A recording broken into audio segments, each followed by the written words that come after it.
Shri Imran Masood. माननीय सभापति महोदय, महामहिम राष्ट्रपति महोदय के अभिभाषण पर आपने मुझे बोलने की अनुमति दी। मैं आपका आभारी हूं। महामहिम ने अपने संबोधन में स्वास्थ्य जैसे महत्वपूर्ण विषय पर मात्र 10 सेकंड 15 सेकंड के अंदर अपनी बात समाप्त कर दी। मान्यवर, 55 करोड़ भारतीयों को आयुष्मान योजना में पात्रता दी। 25,000 जन औषधि केंद्र खोले जा रहे हैं और 10 वर्ष से ऊपर के नागरिकों को भी प्रधानमंत्री आरोग्य योजना में पात्र बनाने का निर्णय लिया गया। लेकिन मान्यवर, इसके साथ ही एक और बात जो बार बार कही जा रही है कि जिस परिवार के अंदर 6 यूनिट होंगी केवल उनका ही आयुष्मान कार्ड बनेगा।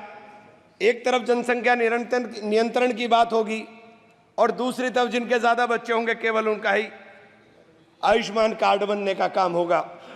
आयुष्मान योजना के अंदर जब आप प्रगति का जश्न मनाते हुए इस चुनौती को भी स्वीकार करिए कि इस योजना में लगभग 34 करोड़ कार्ड जारी किए गए, जिनमें से 6.5 करोड़ 80 लाख लाभार्थियों को उपचार मिला। 55 करोड़ में से अभी भी 20-21 करोड़ के लोगों को कार्ड इस योजना के शुरू होने के 6 वर्ष 6 माह के बाद भी देश के अंदर नहीं मिल पाए। मान्यवर, एक ही टेलीफोन नंबर के ऊपर जिस प्रकार से लाखों कार्ड एक टेलीफोन नंबर के ऊपर लाखों 7.5 लाख आयुष्मान कार्ड बना दिए गए। ये मान्यवर सरकार ने ही पकड़ा है, ये मैंने नहीं, सरकार ने ही पकड़ा है, ये सरकार ने ही बताया है। एक ही नंबर के ऊपर ये एक योजना लोगों के भलाई के लिए, लोगों के अच्छाई के लिए ये योजना थी। लेकिन इस योजना की अंदर जो खामियां हैं, मैं केवल उनके तरफ ध्यान दिलाने का काम कर रहा हूं। आयुष्मान योजना के जिस SECC डाटा सूची को बिना वेरिफिकेशन और जांच का आधार माना गया, उस सूची में भारी विसंगति है। 100 करोड़ रुपए की प्रॉपर्टी वालों के आयुष्मान बन गए, अल्पसंख्यकों के, दलितों के, आदिवासियों के और पिछड़ों के जो गरीब परिवार हैं उनके कार्ड नहीं बन पाए। मान्यवर, मैं ये बात आपसे कहना चाहता हूं। मान्यवर, मैं ये बात आयुष्मान योजना के ऑडिट में भी कैग ने गंभीर अनियमितताएं पाई थी।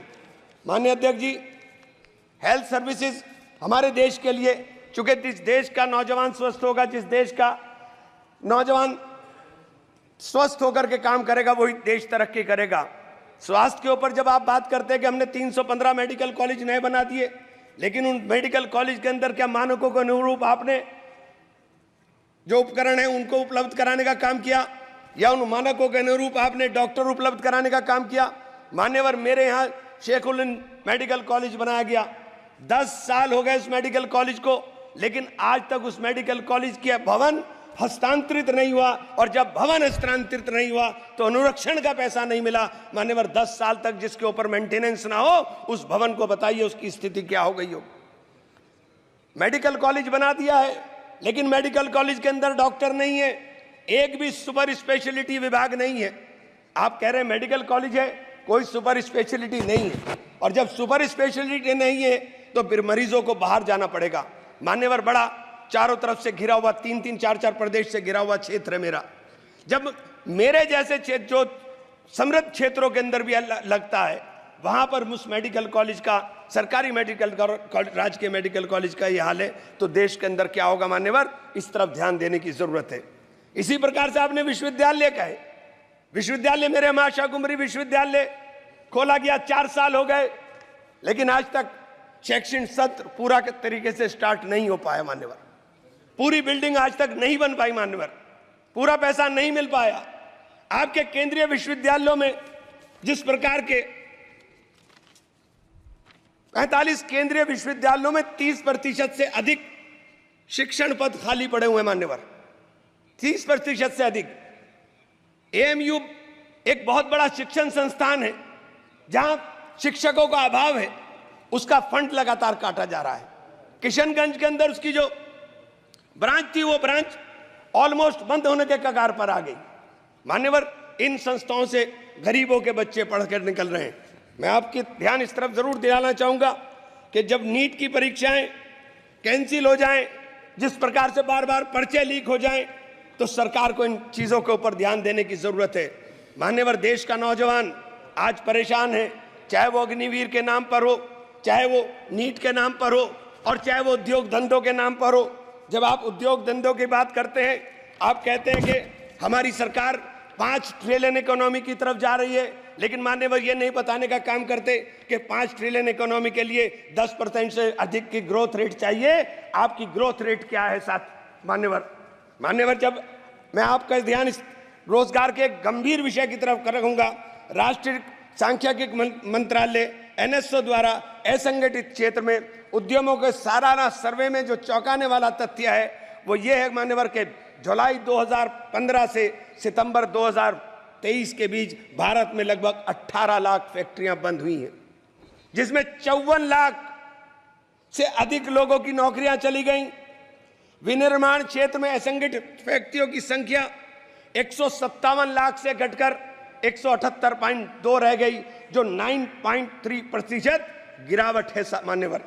मान्यवर, ये छोटी छोटी जो फैक्ट्री हैं, ये असंगठित क्षेत्र के उद्यम थे।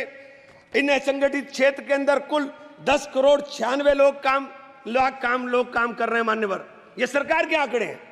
मैं इसलिए ये बात कहना चाहता हूं कि जब आप 5 ट्रिलियन की बात करते हो तो आपका निर्यात और आयात आपको देखना पड़ेगा कि आपके आयात के ऊपर निर्भरता कितनी हो गई है। निर्यात लगातार आपके देश के अंदर घट रहा है। मान्यवर, मेरे यहाँ काष्ठ कला उद्योग है, पूरे विश्व के अंदर सहारनपुर का फर्नीचर जाना जाता है। हमारे यहाँ 1500 करोड़ का कारोबार होता था, लेकिन 1500 करोड़ का कारोबार घट करके 800 करोड़ पर आ गया। मान्यवर, जब 800 करोड़ पर मेरे अकेले एक डिस्ट्रिक्ट के अंदर कारोबार आ रहा है, मान्यवर 650 जिले हैं इस देश के अंदर, 650 से जिलों से अंदर क्या स्थिति होगी। मेरे यहाँ दूसरा काम हौजरी का चल रहा था।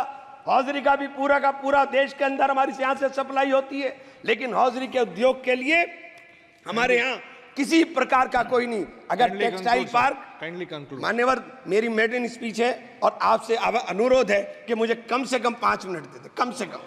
मान्यवर, टेक्सटाइल और गारमेंट पार्क हमारे यहाँ अगर बनाए जाएंगे तो इनमें 2.5 लाख लोग रोजगार के अंदर लगे हैं। इन लोगों को रोजगार मिलने का काम होगा। अगर इनको रोजगार मिलेगा मान्यवर, तो मैं ये कहना चाहता हूं, आप जो 5 ट्रिलियन का लक्ष्य लेकर चले हैं, जब तक नौजवान को रोजगार नहीं मिलेगा, जब तक आप उस लक्ष्य को प्राप्त नहीं कर सकते। आप बार बार मान्यवर लगातार चल रहा है कि कानून देश में कड़े बनाए जा रहे हैं, लेकिन भीड़ अनियंत्रित होकर के जिस तरह से लोगों को मारने का काम कर रही है, जिसे मॉब लिंचिंग कहते हैं। मेरे जनपद में, मेरे मंडल में 3 लोगों को छत्तीसगढ़ के अंदर मारा गया। मान्यवर, उत्तर प्रदेश के अंदर, अलीगढ़ के अंदर इस प्रकार के भीड़ तंत्र ने एक व्यक्ति की हत्या की। मान्यवर, आगरा के अंदर 2 लोगों ने आत्महत्या की, केवल पुलिस के उत्पीड़न से तंग आकर के। मान्यवर, फिरोजाबाद के अंदर एक कैदी मारा गया, जो पुलिस सही सलामत उठा करके ले गई। जो ये हालात देश के अंदर बन रहे हैं, आप कानून सख्त करने की बात कर रहे हैं। मान्यवर, ये कानून सख्त करने से केवल काम नहीं चलेगा, उसके ऊपर अमल करने से काम चलेगा। मान्यवर, अमल होना चाहिए। Please conclude, please. 2 मिनट मान्यवर, बस 2 मिनट में कर दूं। अगर आप, मैं आपसे मान्यवर जरूर एक बात जरूर कहना चाहूंगा। मेरे क्षेत्र में मां शाकुंभरी बहुत बड़ी सिद्धपीठ है। बाहर 10 साल से मान्यवर, पिछले 10 साल से दिल्ली यमुनोत्री नेशनल हाईवे अधूरी स्थिति के अंदर पड़ा हुआ है। बार बार बड़ा शोर मचाया जाता है कि सब पूरा हो रहा है, लेकिन आज तक नहीं हुआ। उस सिद्धपीठ के जाने का रास्ता मान्यवर उस हाईवे से जाता है। अगर मान्यवर इसी योजना के अंदर उसको शामिल कर लिया जाए कि हमारी सिद्धपीठ के ऊपर जाने वाले श्रद्धालुओं को रास्ता सही मिल जाए, तो मान्यवर लाखों लोग उधर जाने का काम करते हैं। मेरे शहर के अंदर, सहारनपुर शहर के अंदर मान्यवर एक एलिवेटेड हाईवे की आवश्यकता सबसे ज्यादा थी। मैंने आपके माध्यम से अनुरोध करना चाहता हूं कि हम लोग जीत कर आए हैं, लोगों ने बड़ी उम्मीदों के साथ जीता है। और मुझे तो कहा था रघुकुल रीत सदा चली आई, प्राण जाई पर वचन न जाई। जिन लोगों ने मुझसे वचन लेकर के जीत का वादा किया था, मान्यवर मेरी भी जिम्मेदारी है, मैं आपसे हाथ जोड़कर विनती करता हूं, मान्यवर सरकार को कहें कि हमारे धन्यवाद मान्यवर, आप लोग धन्यवाद। सर जी, श्री जगदम्बिका पाल।